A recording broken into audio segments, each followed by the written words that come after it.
Je jure par Apollon médecin, par Esculape, par Hygie et Panacée, par tous les dieux et toutes les déesses, les prenant à témoin, que je remplirai, suivant mes forces et ma capacité, le serment et l'engagement suivants. Je dirigerai le régime des malades à leur avantage, suivant mes forces et mon jugement, et je m'abstiendrai de tout mal et de toute injustice.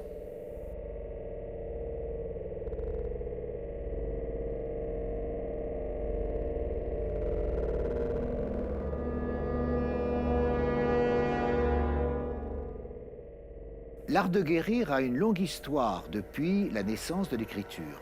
Nous allons en parcourir les étapes.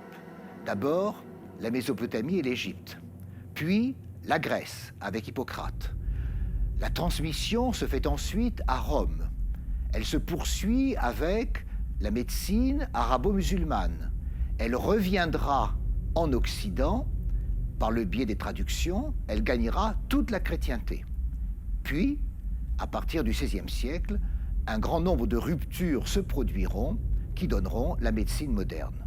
Cette histoire a aussi son contrepoint dans la médecine asiatique, également présente dans l'exposition. La cohérence de l'exposition est donnée par le fond de la collection de Martin Bodmer, qui avait réuni un grand nombre d'ouvrages sur la médecine. Mais nous avons pu obtenir des prêts de 250 œuvres qui viennent s'ajouter à l'ensemble et dont certaines, plus de 25, n'ont jamais été prêtées ni exposées en public. L'originalité de cette exposition est de présenter l'homme dans l'univers. Non seulement on tient compte de la pratique et de l'observation qui font progresser la connaissance médicale et qui se transmet par l'enseignement, mais également on met en place et en scène tous les éléments philosophiques, spirituels qui composent l'univers de l'homme et ses représentations.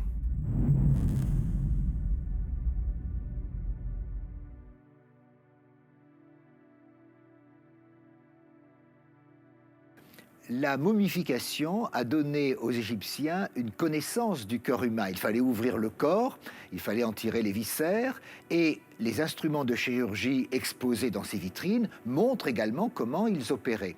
Les livres des morts exposent également cette situation des momies, avec, comme vous le voyez, ces urnes qui contiennent des onguents, qui contiennent des baumes et qui servent à enduire ici le corps du mort. C'est également utilisé pour les vivants. Il y a donc un lien entre les vivants et les morts qui est réalisé autour de ce culte et à partir de ces livres des morts tels que c'est ici exposé. La grande scène de la pesée de l'âme est également ici présente et c'est le cœur qui se trouve, le cœur qui représente le siège de la pensée et de l'âme pour les Égyptiens, c'est le cœur qui se trouve sur un plateau de la balance, contrebalancé par la plume de la justice, la plume de la déesse Mat. Le mort est conduit devant Osiris, et vous voyez ici encore comment les éléments religieux commandent toute cette représentation du corps et ce lien entre le vivant et les morts.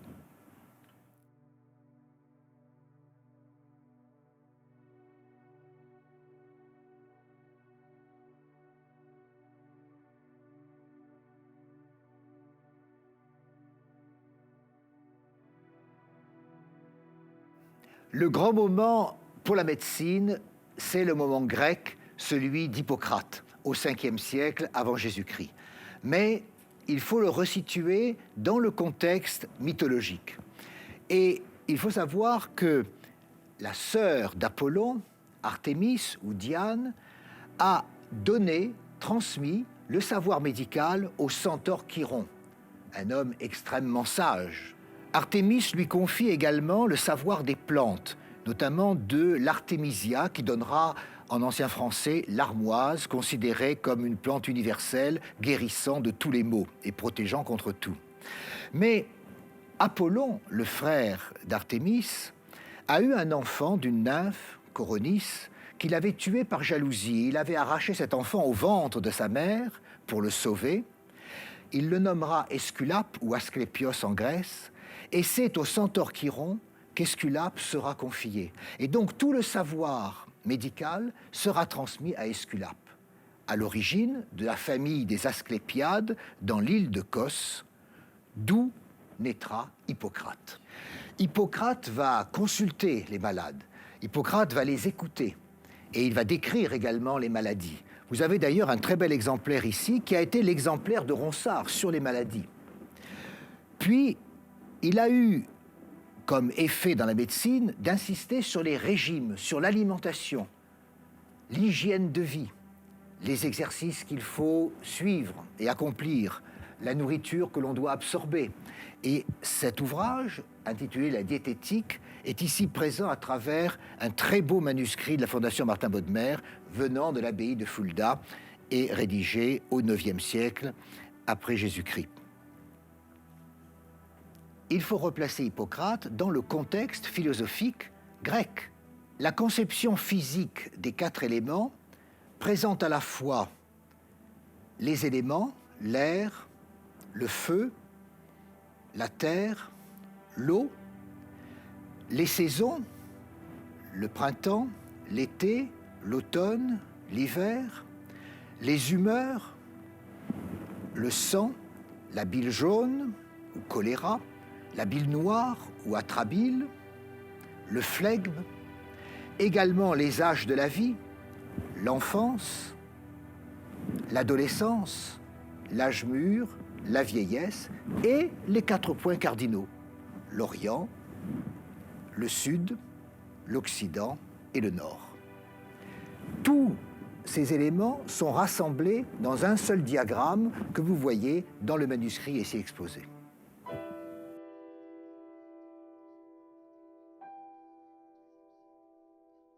Une encyclopédie médiévale qui a été composée par Barthélemy Langlais, qui vivait au XIIIe siècle, permet de retrouver cette théorie des 4 éléments à travers une miniature extrêmement belle qui montre comment se correspondent les éléments et le corps de l'homme. La théorie nous vient d'Empédocle. On voit ici, dans cette image, très belle miniature, la main de l'homme engagée dans un élément rouge, mais qui est l'air chaud. Sa jambe à gauche se trouve elle-même dans le feu. La troisième partie du corps, l'autre jambe, elle, repose dans l'eau, marquée par quelques tourbillons bleus. Et la dernière main, droite, elle, est sur la terre, finement représentée d'une couleur verte et parsemée de fleurs.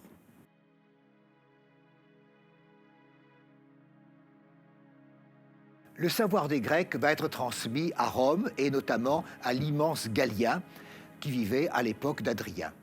Ce savoir va ensuite se perdre au moment du déclin de Rome et la transmission se fait du côté de Byzance.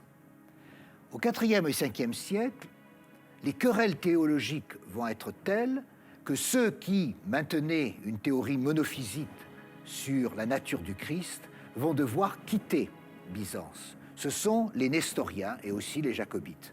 Et la carte que l'on voit ici dans un très bel incunable de la collection de Martin Bodmer est la cosmographie de Ptolémée. On y voit ici l'Asie mineure et c'est à Byzance, avec les querelles théologiques qui vont avoir lieu au IVe, Ve siècle, que l'exil de ceux qui seront condamnés, à savoir les Nestoriens, qui étaient monophysites, va commencer.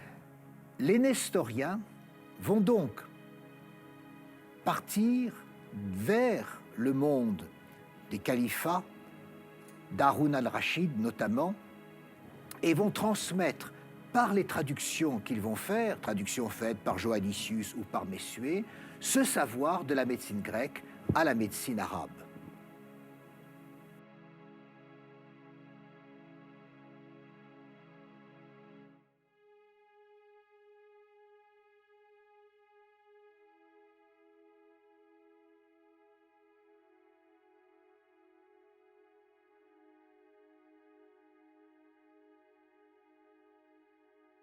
Après Galien, les grands noms de la médecine arabe, ce sera le chirurgien Abul Cassis, ce sera Rhazès et ce sera Avicenne. Le canon d'Avicenne, le canon de la médecine d'Avicenne est le sommet de toute cette tradition. Il vivait au Xe, XIe siècle et il a été traduit abondamment à l'époque médiévale, notamment par Gérard de Crémone au XIIe siècle.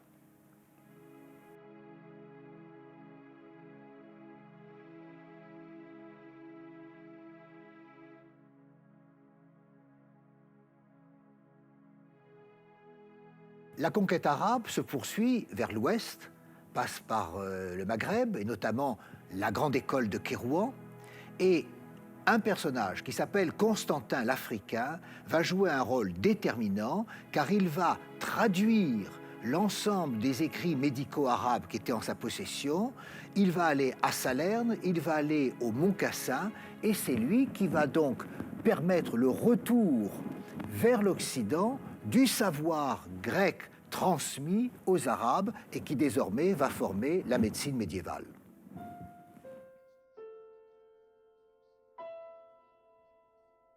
Lorsque Gérard de Crémone, au XIIe siècle, traduit les principaux ouvrages arabes, alors commence une nouvelle période dans la pensée médiévale marquée par l'alchimie qui est justement d'origine arabe.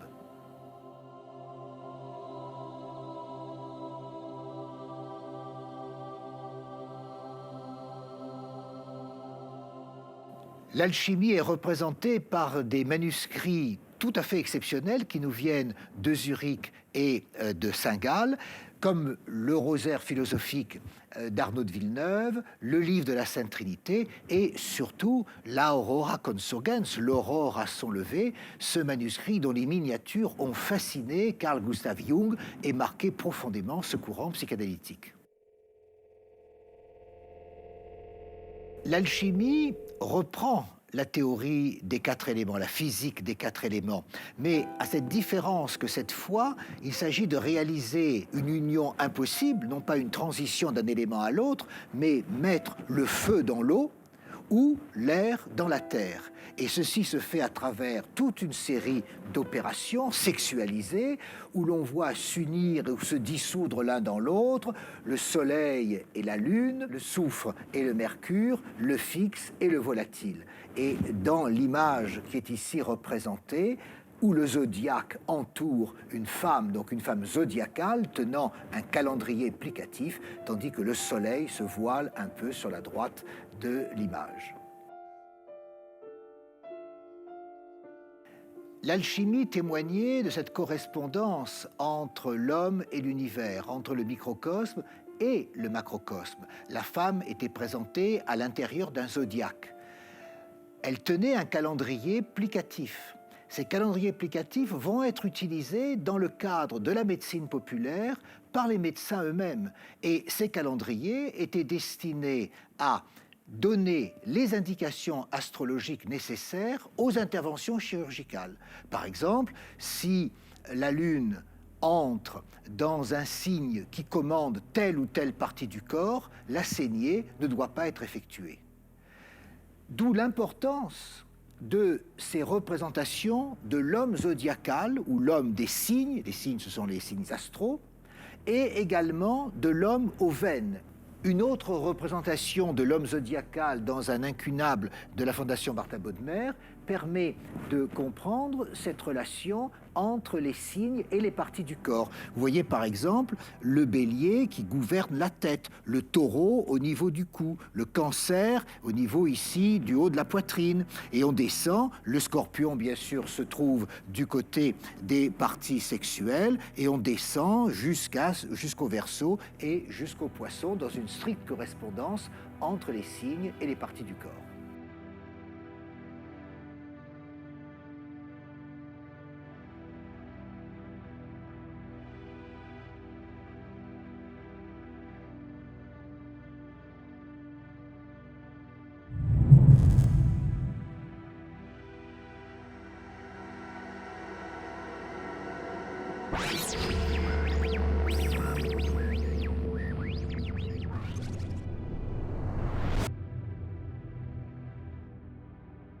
La médecine arabe avait prêté attention à la médecine des pauvres et on avait vu Avicenne entrer dans les hôpitaux. Mais c'est au Moyen Âge, dans la tradition proprement chrétienne de la charité, que l'hôpital va être réellement mis en place et inventé. Les couvents, les ordres monastiques avaient déjà perpétué une certaine tradition médicale, notamment pour les herbes, et pour soigner les pauvres, les infirmes, les handicapés, les malheureux, car c'était autant d'images vivantes du Christ. Ils vont donc créer ce qu'on appelle les hôtels-dieux. Et une très belle miniature ici représente l'Hôtel-Dieu au IXe siècle à Paris, qui va donc marquer toute l'histoire du monde hospitalier. On sera donc passé avec les gens du Moyen-Âge du scriptorium, où on recopiait les textes du savoir antique, à l'hospicium, à l'hospice, à l'hôpital, pour recueillir ici ceux qui sont dans le besoin et dans le malheur. Sur la miniature qui représente l'Hôtel-Dieu, avec la Seine à Paris, on voit une jeune fille blanche qui est accueillie par les sœurs hospitalières. Elle va devenir l'une d'entre elles. Elle est accueillie par 4 vertus cardinales, tandis que par une autre entrée, on voit un malade porté sur un brancard, pénétrer à l'intérieur de l'hôtel. Et ce sont les 2 missions de l'Hôtel-Dieu, à la fois former et en même temps guérir, qui sont ici représentés. Il y eut au XIIe siècle une femme extraordinaire, Hildegarde de Bingen, une grande mystique, qui était également une femme politique. Et elle a eu des visions. Et le manuscrit extraordinaire qui est ici présenté, qui vient de la bibliothèque d'État de Lucques en Italie, présente justement, là encore, l'une des visions d'Hildegarde, qui repose toujours sur les 4 éléments. Vous voyez ici le feu, l'air, l'eau, la terre. Seulement, l'homme est au centre et il est embrassé, entouré par le feu de l'amour divin du Fils de Dieu, surmonté par l'image du Père. Vision extraordinaire où également de fins tendons du corps humain contribuent à faire la liaison à l'intérieur de l'image. Hildegarde était également une femme médecin.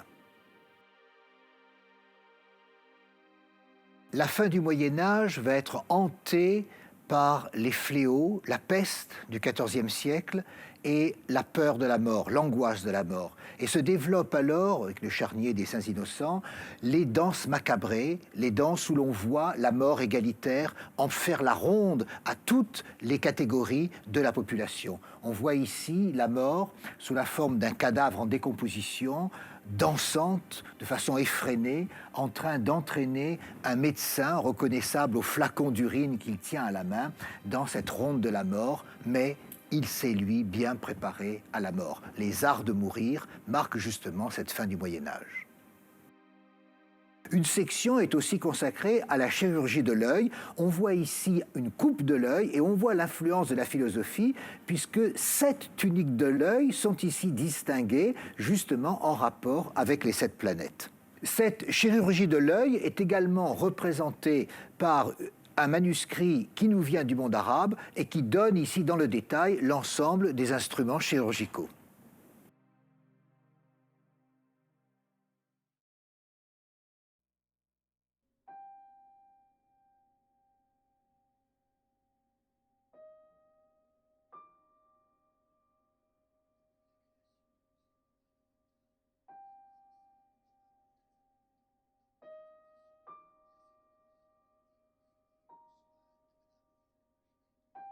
Depuis la création du musée par Mario Botta, la mise en scène joue un rôle très important dans nos expositions.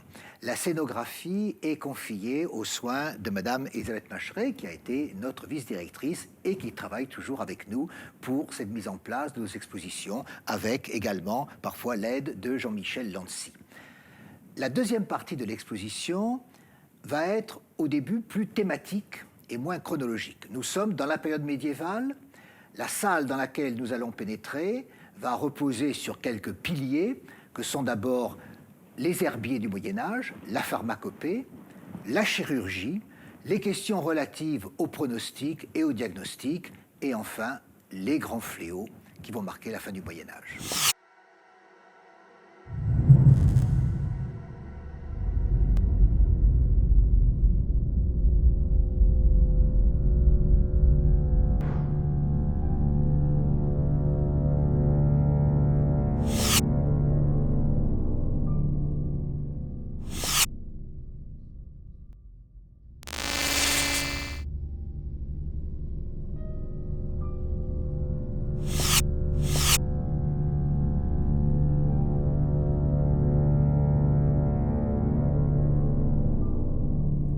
La pharmacopée est un élément fondamental de la thérapeutique.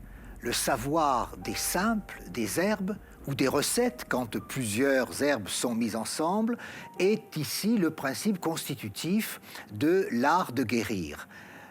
La vitrine présente deux documents absolument exceptionnels. D'abord, le fameux papyrus Johnson, qui n'a jamais été exposé et qui remonte au IVe siècle après Jésus-Christ, qui est la plus ancienne représentation d'une plante, et le très beau traité des herbes, le manuscrit Edgerton, qui nous vient de la British Library.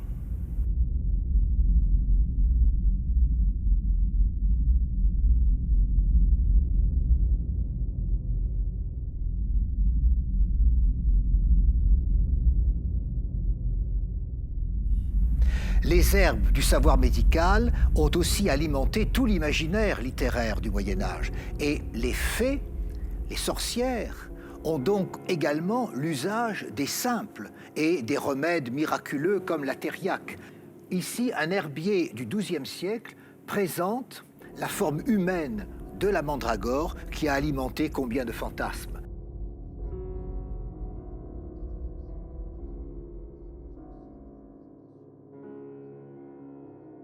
L'image suivante présente l'histoire de Tristan et Iseult, et vous savez que Tristan est guéri par la magicienne d'Irlande, qui est la mère d'Iseult et qui est également elle-même.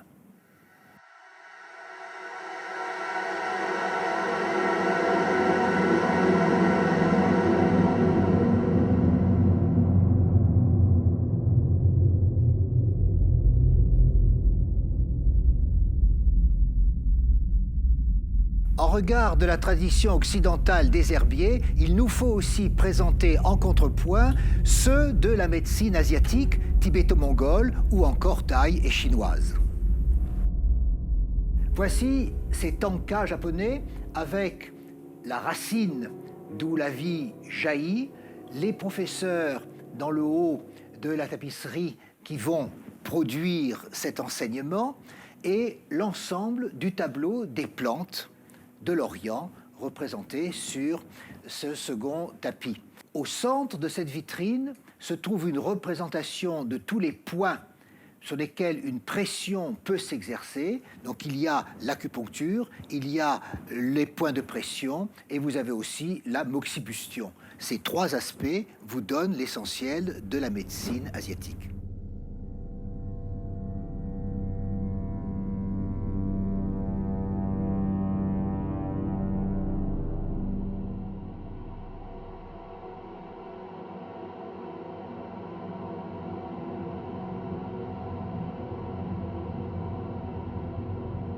La chirurgie représente le deuxième volet de l'art de guérir au Moyen-Âge. Il y a toute une tradition venue des Arabes, passée par l'école de Salerne, celle de Montpellier, l'école chirurgicale italienne à Bologne, à Milan, et en France, avec les universités, avec Guy de Chauliac essentiellement, qui a été au XIVe siècle le médecin des papes d'Avignon. Un superbe manuscrit venant de la Bibliothèque nationale de France représente ici la grande chirurgie de Chauliac qui a servi à l'enseignement de la chirurgie jusqu'au XIXe siècle.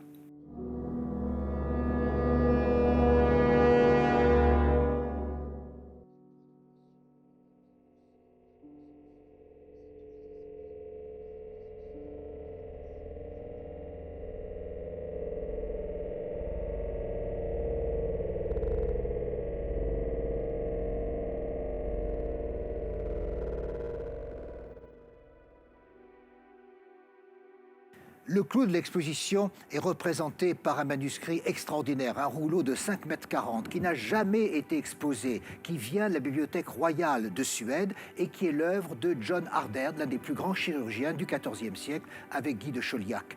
Tous les éléments de la chirurgie médiévale s'y trouvent illustrés, se trouvent commentés, et c'est ce qui fait de ce document une pièce à jamais unique.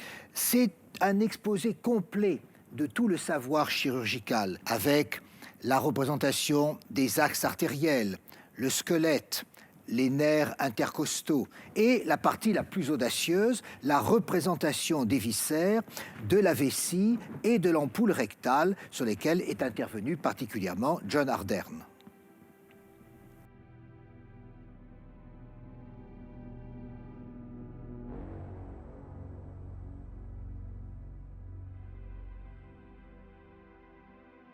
Les illustrations des actes chirurgicaux représentés dans les marges du manuscrit sont particulièrement saisissantes. Ardern a été à l'origine de l'urologie. On le voit avec le rinçage, par exemple, du pénis enflammé avec du lait chaud, avec l'opération d'un calcul dans le sexe. Il est également au départ de la proctologie, traitement de la fistule anale, des hémorroïdes. Et ce document nous présente, suivant l'ordre traditionnel de la tête aux pieds, les interventions chirurgicales.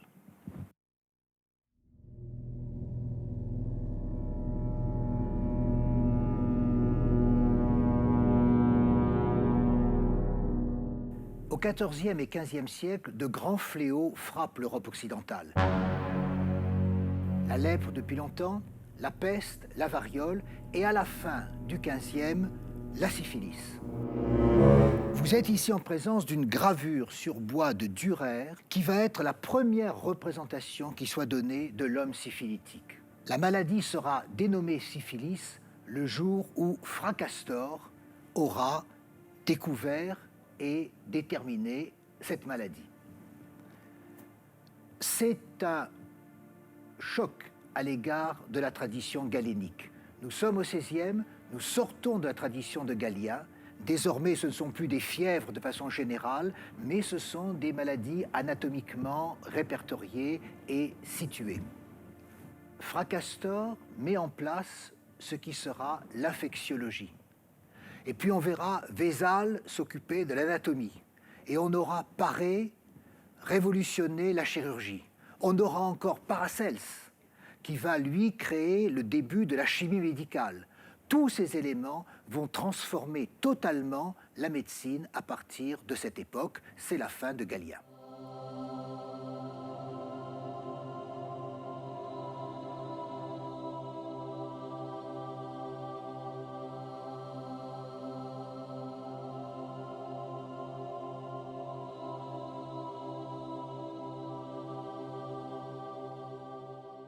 Après les bouleversements anatomiques, physiologiques, chirurgicaux du XVIe siècle, nous entrons dans une nouvelle époque, la naissance du rationalisme médical. Et elle est marquée non seulement par Descartes, mais par William Harvey, celui qui découvre la circulation du sang. En réalité, l'affaire remonte loin, puisque un médecin arabe, Ibn al-Nafis, avait découvert ce principe de la veine pulmonaire. Mais on voit toute la distance parcourue si on compare avec un merveilleux manuscrit que nous a prêté la Bodléienne de la circulation du sang dans le squelette et dans la figure de l'homme, tel qu'il est représenté au XIIIe siècle.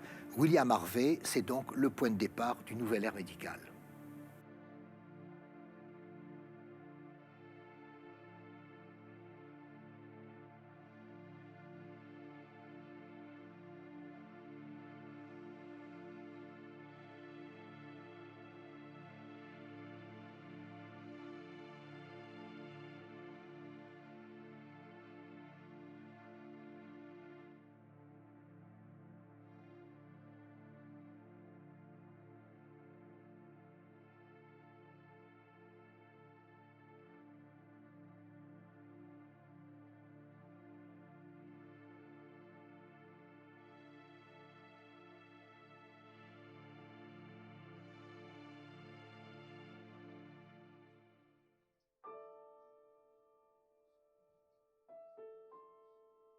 Pour conclure, un moment de rêve, celui de l'être humain, de triompher de la maladie, de la vieillesse et de la mort par le sommeil dans lequel Diane plonge son amant Endymion.